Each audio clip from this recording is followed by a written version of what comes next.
Great. So, yeah, very good afternoon, Marek. How are you? I'm good. Thank you very much for asking. How about yourself, Kamlesh? All good, all good.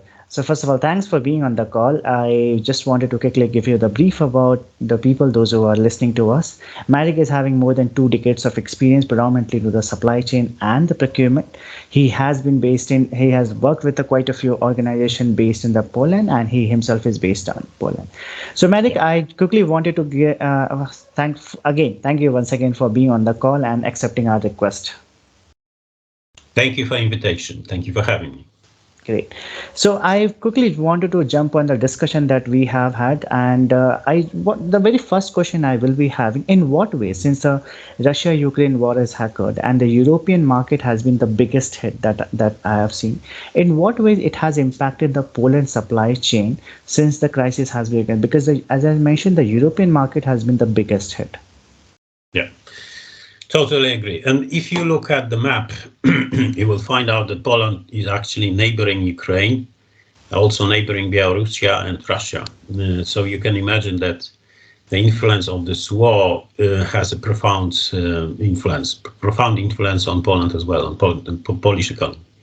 Mm-hmm. And I will name a few factors. So the first one, the most obvious one, if you take into account that the invasion started 24th of February 2022, Yes. immediately after that, we had a huge price increase. I think that's understandable. In some cases, for instance, steel got up 100%. Also, things like cables, aluminium, copper you are using for production of such also So increased significantly. Yeah. So, Malik, I just have the moment you mentioned that it has got up by 100%. Does it happen immediately, or it took at least 3-4 months of time after this war has started? It was rather a matter of weeks than Oh, months. okay, Yes, it was okay. very fast reaction, as you know, and that's understandable. If you have a country which is invaded, as it was the case with Russia and Ukraine, Mm-hmm. the market is behaving very fast, and actually this reaction was: we are uncertain, the risk is running high, so we should increase the prices. And the first culprit was Ukraine and war, but also we have to remember that this was not a new event. That was only newest event because before that we had a quite big influence of COVID-19. Before the war between Ukraine and Russia, inflation in Poland was as high as 8.5%. Okay. And that was because Polish government wanted to stop the stagnation we expected to have after this COVID-19 restrictions. So the money was pumped up into the small enterprises to keep them going, and absolutely, even before that, inflation was 8.5, as I mentioned. Mm-hmm. The biggest influence, the biggest increase I witnessed myself was with a sea freight from China. Sea freight You from can, China, is it? yeah, yeah. For this energy sector I worked for while working for Airtel. We got quite a big portion of our cables, for instance, from China. And the price of the 20 feet containers went up from 1,500 USD per container to 15,000. And it was 1,500 to 15,000, you mean to say? exactly, yes, That's yes. almost 1,000%. That's exactly 1,000%. Yeah. And that was the biggest hit in my procurement career. I didn't see anything like that, or even resembling anything like that in my life. And that was not connected or linked directly to this crisis. That was rather linked to the shortage of containers. But still, it happened simultaneously. and of course didn't help, as you can imagine. So we have one factor, which is price increase, huge price increase actually for all commodities plus sea freight from China. Second event was inflation. As I mentioned before, even before the war, inflation was as high as 8.5%. But then it took after some time. The rate was reached 18.5. Actually, this 18.5 inflation rate was reached in February 2023. Okay. So after a year, now we have 16%.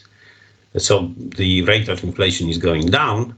But after a year after the war broke out, the inflation changed from 8.5 to 18.4. So we had price increase. Now we have very high inflation, and in consequences, the price of money went up. The rational reaction of the central bank was: we have a high inflation. In order to stop it, we have to increase the interest rates. And that was done in several stages. At the moment, the interest rate in Poland is 66.75%. And that's very high, as you can imagine.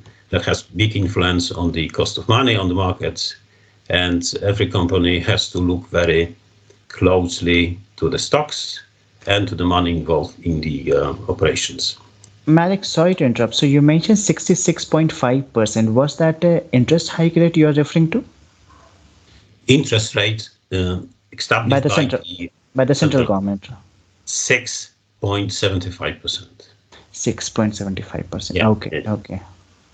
Yeah, please go on. To add one more element to this picture, you have to remember that 2023 is the election year in Poland. Exactly in October 2023, we have elections.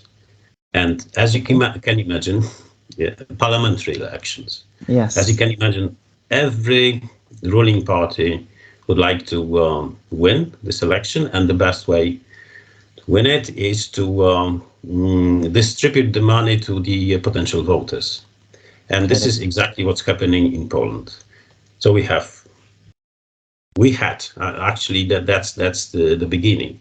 We had price increase, very high inflation, and ruling party willing to win the elections at all costs. That's more or less the picture after the beginning of the conflict in Ukraine. Okay, so correct me if I understood it right. So as you rightly explained, that before even that conflict has actually occurred, the inflation rate was already pretty high. However, because of the post conflict, the inflation rate has gone beyond somewhere close to 8.5%. At the same time, the freight rate from the China has gone more than 1,000%. As you mentioned, one freight rate was costing around, went from the 1,500 to 15,000. That's something is way beyond imagination. And then third is already the interest rate is being hiked by the central government or the central bank of the Poland. And the fourth is what you're mentioning is because the election which is happening in the October 23 of this year, the ruling party is trying to win the election at any cost, and they are giving the money to the voters, if I'm not mistaken. That is exactly the picture. So when the ruling party is giving the money to the voters, so it's again going to hit the inflation, if I'm not right, exactly. If I'm not mistaken. Yes, you are completely right. Yeah. And you also have to remember that when the war in Ukraine, the conflict in Ukraine, or the war Russia against Ukraine broke out, we also took to Poland, according to different sources, 4 to 5 millions of Ukrainians. They came to Poland looking for shelter, and some of them, they stayed in Poland. And apart from that, Poland also actively supported Ukraine in their efforts in the war with Ukraine, and Correct. that also meant a lot of money pumped up in Ukraine. So, yeah, from that point of view, conflict, war, whatever you call it, changed a lot in our situation in this part of Europe. And actually, this part of Europe was hit much more than Western Europe, for instance. Uh, Okay. uh, Also, countries like Latvia, Estonia have at the moment even they have very high level of inflation because they are very close and because of the energy and oil prices. Pretty high. Mhm. So, in the entire current scenario that you're referring to, in terms of inflation, high energy cost, and then the way it's going all together, how the businesses in Poland are managing their supply chain, or to maintain their business continuity? Because I'm sure it, of course, it is hitting hard to everybody in the Poland, including the people and the businesses. But having said that, still the business, how the businesses are surviving to maintain their business continuity in terms of supply chain.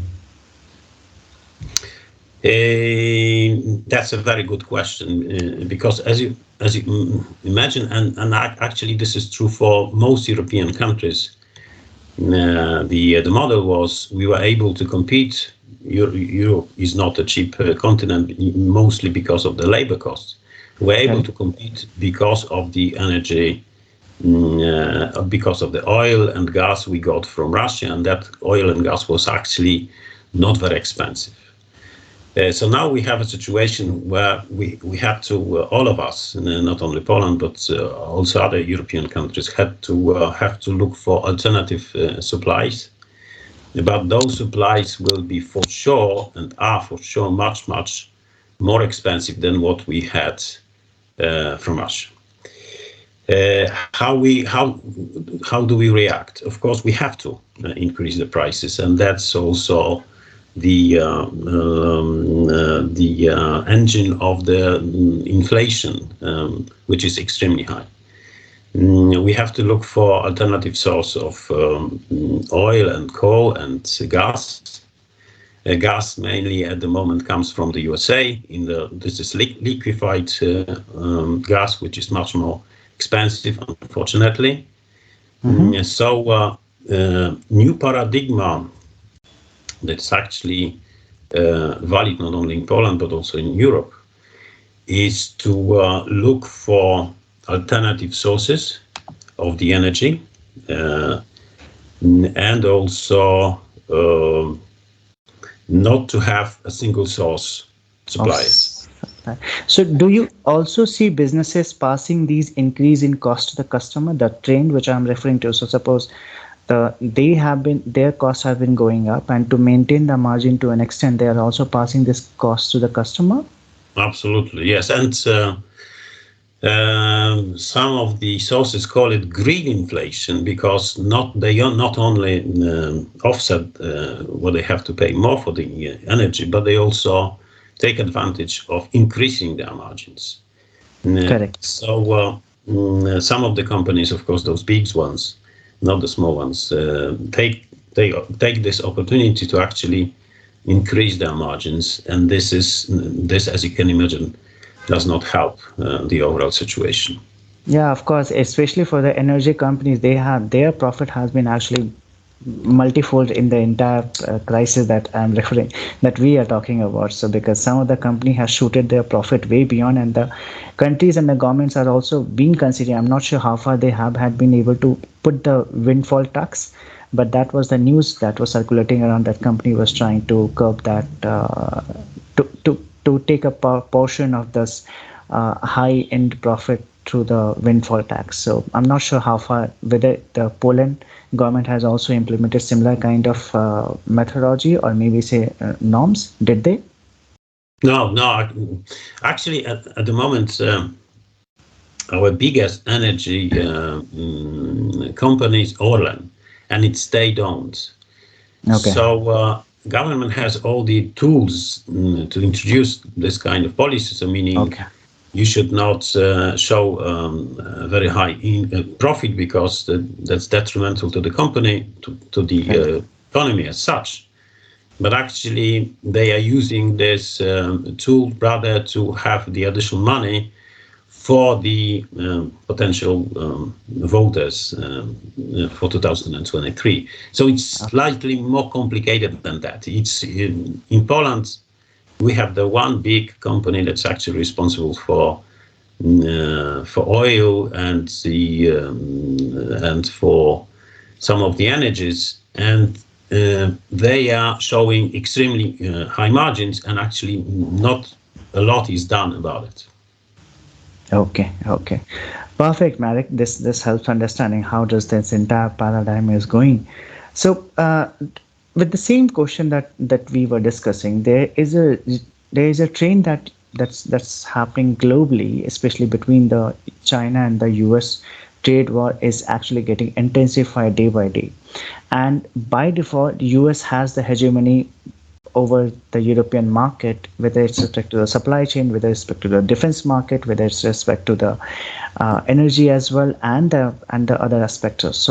So in that way, I wanted to understand how has the U.S. hegemony is it remained there in the European market, because there was a recent also news where the France president have traveled to the China had there was a lot of news because he was trying to proposed European countries as a, or the EU continent as an independent of the US, and that's what the position that he was trying to do.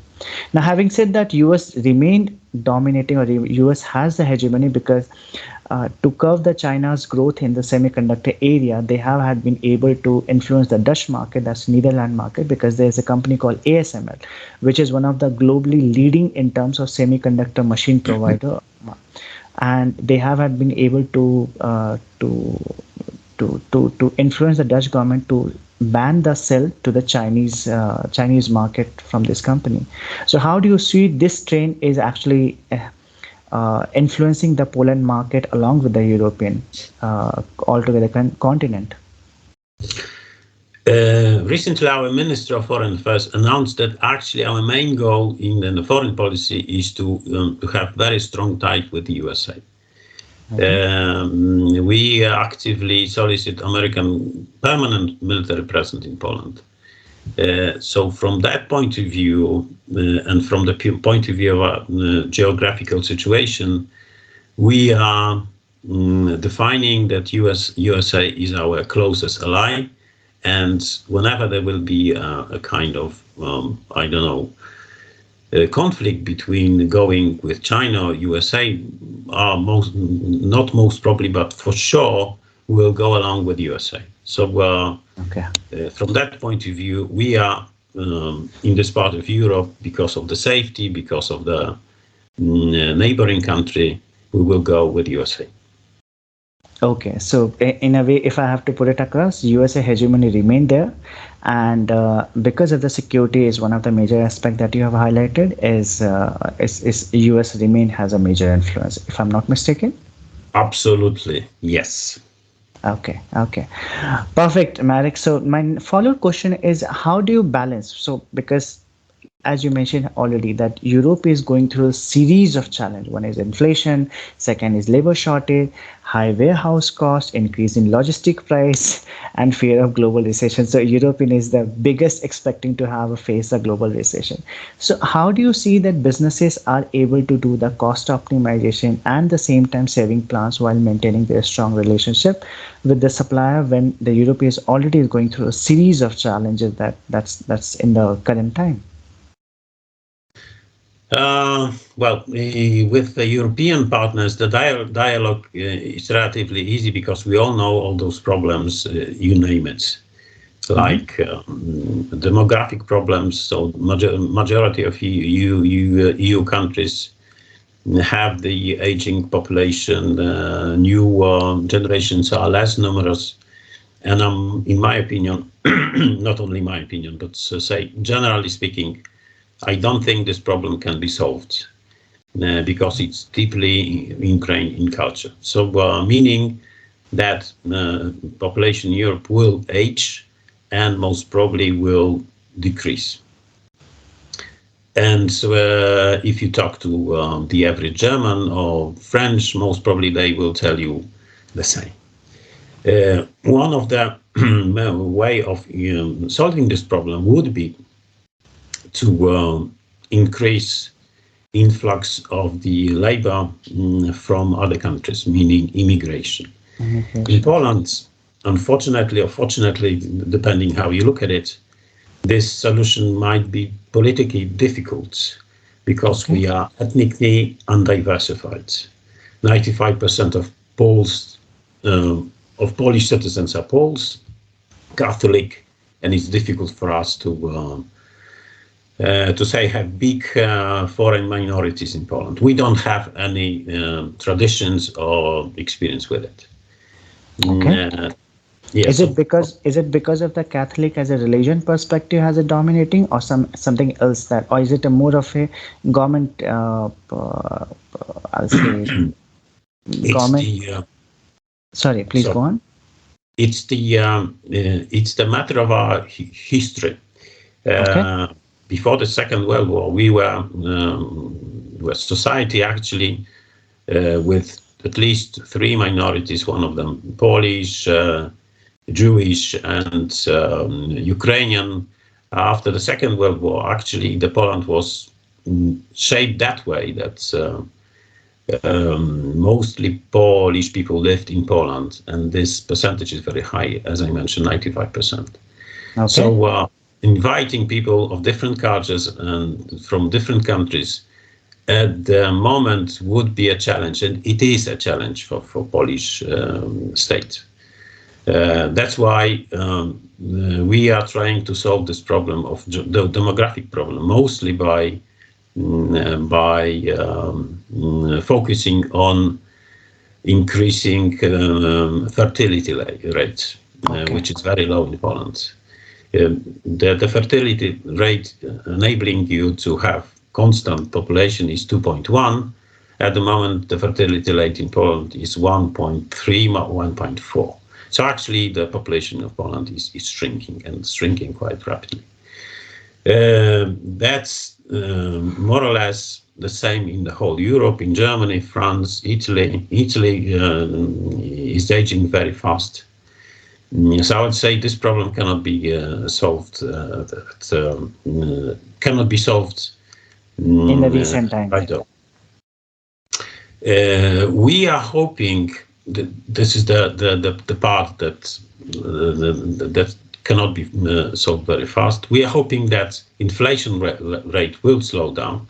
Actually, Okay. there are signs. Yes, there are signs that actually in 2023, most probably we will end this year with inflation maybe around slightly be above 10%. So that's a good news. And as for the energy prices, we are doing a lot to increase the number of renewables in our Correct. economy. Unfortunately, the number of PV farms or wind farms very much depends on the energy network we have. Mm-hmm. And this energy network needs to be heavily invested. And we were hoping to get the money for those investments, for big investments, from the European Union. Unfortunately, now we have a slight conflict between European Union or European Commission and Poland, because we introduced some reforms, legal reforms, EU doesn't like. Okay. So unfortunately, we don't have the money to invest in our energy network, and the pace of this green revolution is not as high as we would like it to be. Like to So see. that's more or less the picture. Okay, so correct me if I understood that right. One you highlighted is the labor shortage will remain there because the entire European continent is going through the low fertility rate, Yeah. and as what you mentioned, the problem might be remain there for the coming future as well. Reason being, one is Polish government is very aversive to the immigration policy, so there are very low rate of, I assume, is the immigrants are there in the Poland or might not be there at all. And At the moment we have, as you know, quite high level of. But those are not immigrants. Oh, okay. You might I to guess find them. you might be referring to the Ukrainians refugees, is Exactly. it? Yeah. So I think that they might. I mean, that's something I may call it as a crisis time. So that's something can be referred as that. But yeah, that can be. Of course, there may be the additional factor that may work out if you look at from the once the war is over and then economy is starting getting back to the normal. Mhm. Second, you mentioned this with respect to the green initiative and the energy revolution. Since Polish government has something amendment which is not exactly as per the which does not fit in the European Commission norms, and the reason they are not getting the proper support from the European Commission, and so that's also somewhere making us step back for the Polish government to do or achieve this green revolution as they were planning to. If I'm not right. Yeah, that's more or less the picture. Yes. So Uh, it's difficult to. Sorry. So please continue. And the third point that you have highlighted that you guys are expecting, so it is expected that inflation may somewhere come in the normal or maybe the somewhere close to 10% in by end of this year or maybe in by end of in 2023, right? Yeah. This Okay. is the forecast. Great, Marek. So this gives a real-time perspective how this altogether business is happening in the Poland market. My follow-up question with that was, with respect to the several instances where the European countries have started opening up their coal mines to ensure the constant support of the energy. How do you see at a time of where the governments are at one hand they are pushing for the green initiative, at the one hand they are, in fact, European continent entirely has something called the carbon neutrality by 2050. At the other hand, they are opening up the coal mine. Where do you see this all together leading to, and where do you see that businesses are able to? Because there's also that European government has recently imposed. I assume it's something called as a carbon credit system where all the businesses are supposed to have certain percentage of the carbon. They cannot go beyond it. So how do you see this is happening and businesses are able to, I'll not say achieve 100%, but at least in the direction to achieve? Well, to be honest, I don't know. And actually, our Polish perspective is very unique. As you know, Poland is a country very rich in coal deposits. And actually, we pride ourselves to be a coal country. So, Okay. especially from our perspective, this change, this revolution, this green revolution, how it Mhm. goes, it's difficult to imagine. The percentage of renewables in our economy is much lower than in old European countries.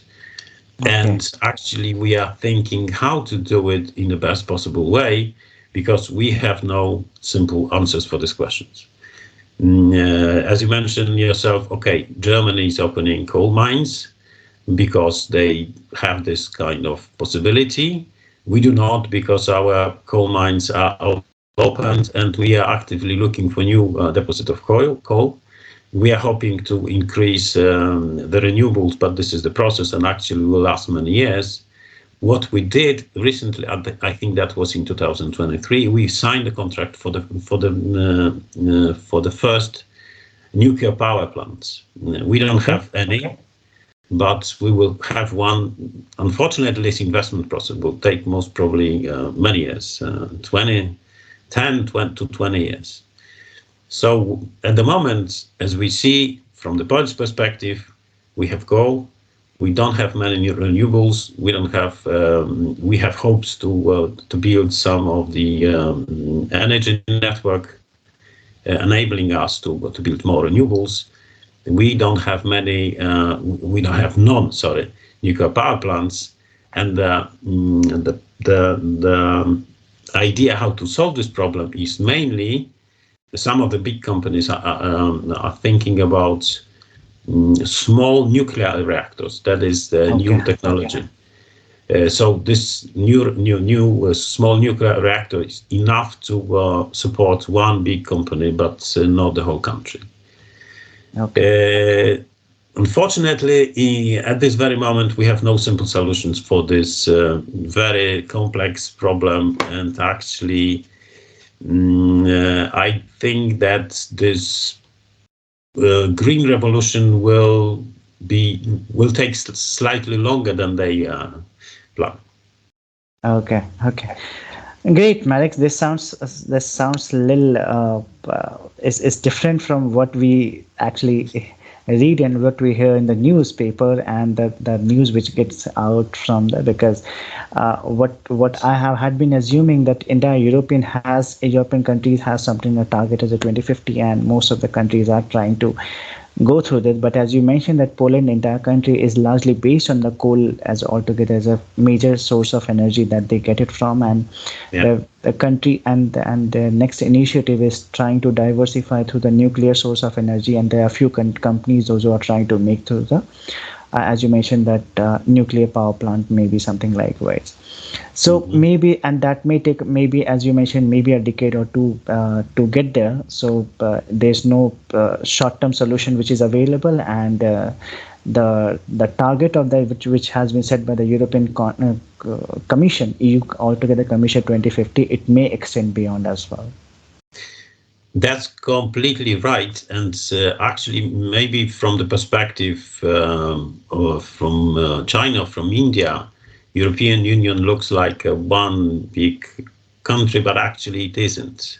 And countries in EU are very different. And actually, just to show you a difference, for instance, France has 75% of the energy from nuclear power plants, Hmm. and Poland 75%. I think that's more or less the scale from the coal. So you see how the difference, how big is the difference between those True, countries. true, true. It's huge. Great, Marek. So my last follow-up question is: there is a trend which is been which is there that companies, because of the high energy price which is happening globally, especially for the European market, there are highly chances that company may move their base from European market to somewhere in the cheap energy source area, such as US or maybe the. So, do you see that trend is actually happening, or in the real time, where the businesses are moving out of the Poland or the European market in the real time? Because there are instances such as company as a BASC or BASF, I don't remember. It's a the one of the largest chemical manufacturing company based in Germany. They have closed down their 30% of operation the last year.